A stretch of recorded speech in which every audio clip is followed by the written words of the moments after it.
Hi everybody and welcome to the Saturday Surface Interval in association with the outdoor specialist Mpora. Well, it is officially winter time in the northern hemisphere, that is, and it is pretty cold out, but we can still go scuba diving. I actually enjoy diving out of the main season. The dive sites, they tend to be empty, which has two main benefits. The first one is that you can park much closer to where you want to be, and you also don't have to wait your turn at times to get through restrictions, but also the water is so much cleaner this time of year.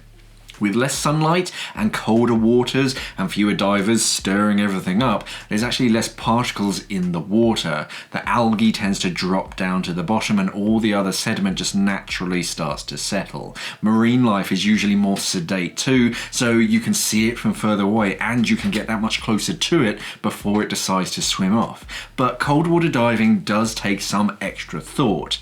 It should never scare you though. I know that I have an adventurous spirit and I tend to enjoy going places that most people don't, but you're just missing out on a lot of amazing stuff if you just draw a line at a certain water temperature.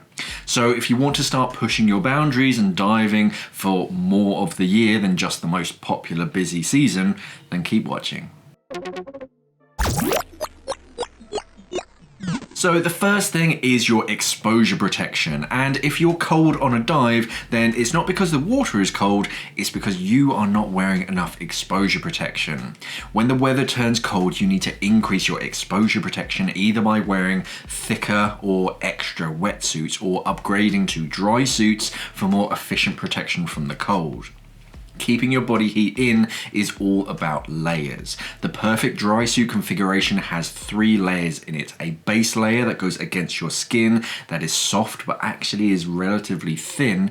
Your base layer is wicking moisture away from your skin so that you stay dry, which is the first key to feeling warm. The next layer is going to be your insulating layer, your undersuit. You want to trap as much gas around your body as possible because this gas layer will trap the heat leaving your body. The final layer is going to be your dry shell that traps the air inside and keeps the water out, and that's your dry suit. The more layers that you have, the warmer you will stay, and dry layers are better than wet layers. Dry gloves are more efficient at keeping your hands warm than wet gloves. So for the same warmth you need much less thickness and you will have better dexterity with dry gloves.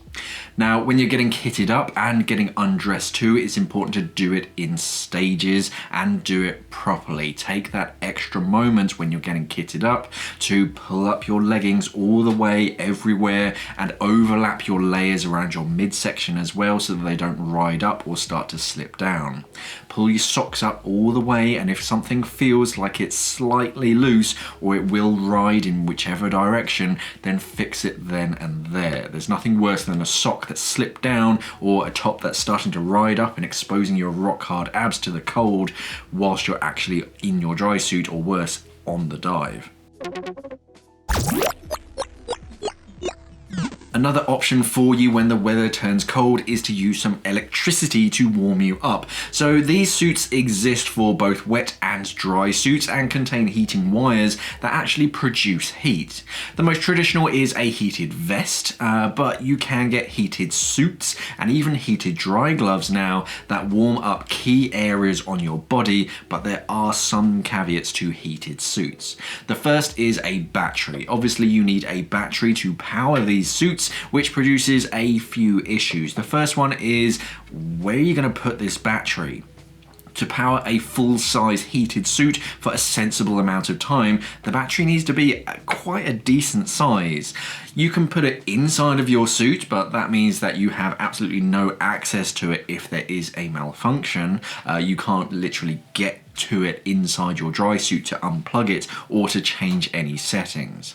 But if you have the battery on the outside, which is how most divers like to have their battery, then it needs to be very, very waterproof because electricity and water don't mix very well. And you need to be able to get that electricity inside your dry suit without letting the water in. So you need to invest in a special inflator valve for your dry suit too.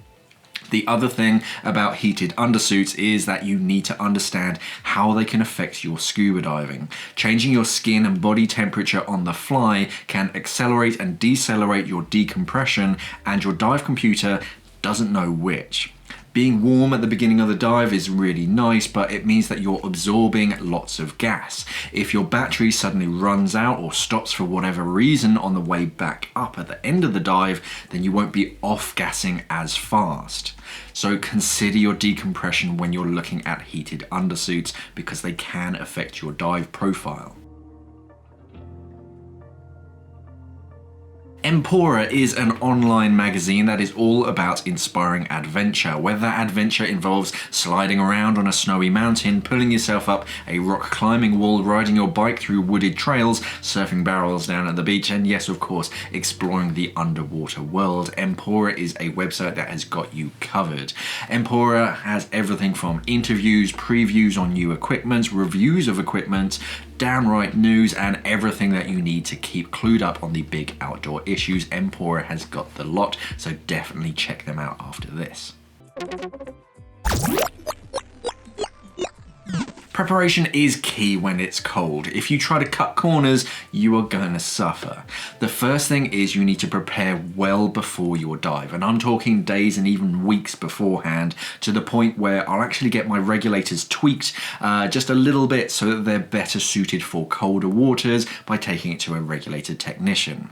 Get your regulators sorted and set up for colder water diving, and set up your dive computer as well to be a bit more conservative so your dive profile is a little bit safer.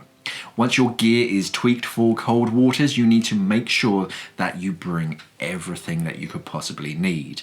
Winter has a knack of being just that little bit rougher with you and your gear, so bring extra dry bags and use them as well. Keep your essentials dry bag inside a separate dry bag, your main kit bag, because all it takes is just to open up your main kit bag in the rain or suddenly a spray of a wave, and your phone and your wallet are just ruins. And at the end of the day, you have to change into some soggy, wet clothes for the drive back home.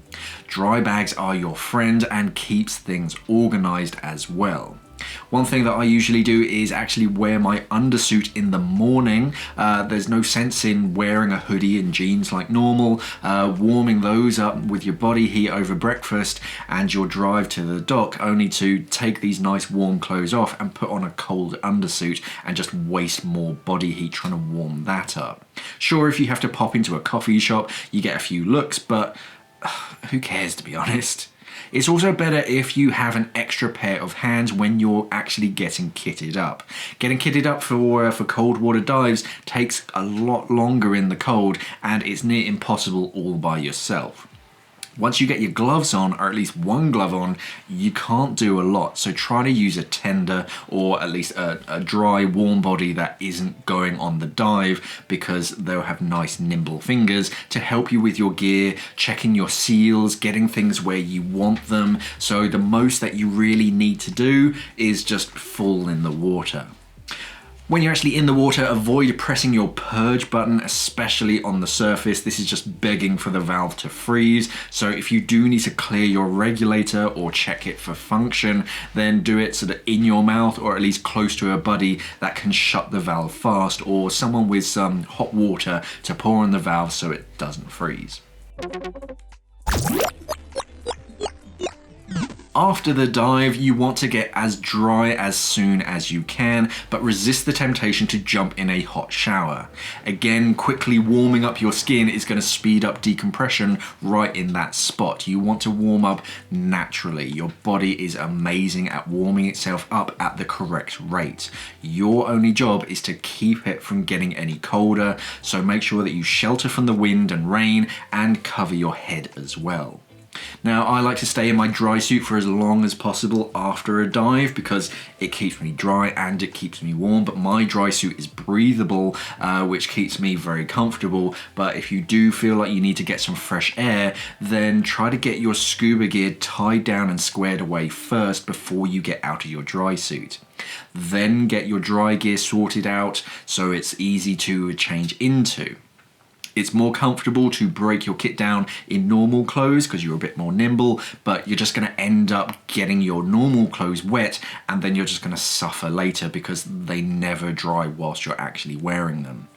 At the beginning I mentioned being methodical when putting your layers on. Now you need to be methodical taking them off as well. Don't just strip off everything and expose yourself to the cold. Start by taking your hood off, drying your head with a towel and putting a hat on.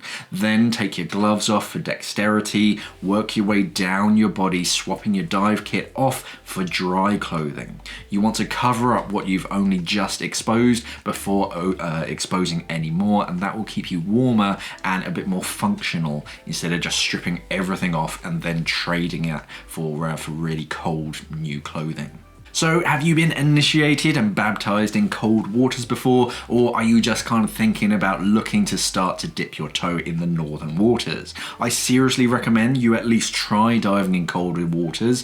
Just don't hang up your shorty and book a trip to the Arctic. You need to kind of work yourself up to it. You have to earn cold water diving, and it isn't for everybody. There's no shame in trying it and deciding that, hey, it's not for you. At least you tried it. But what tips do you cold water sea dogs have for the uninitiated? Let us know down in the comments below if there's anything I've missed. If you want to see us cover anything else in particular, pop that in the comments too, and subscribe to the Simply Scuba channel to stay up to date with the latest and greatest in the scuba diving industry. Thank you for watching, and safe diving.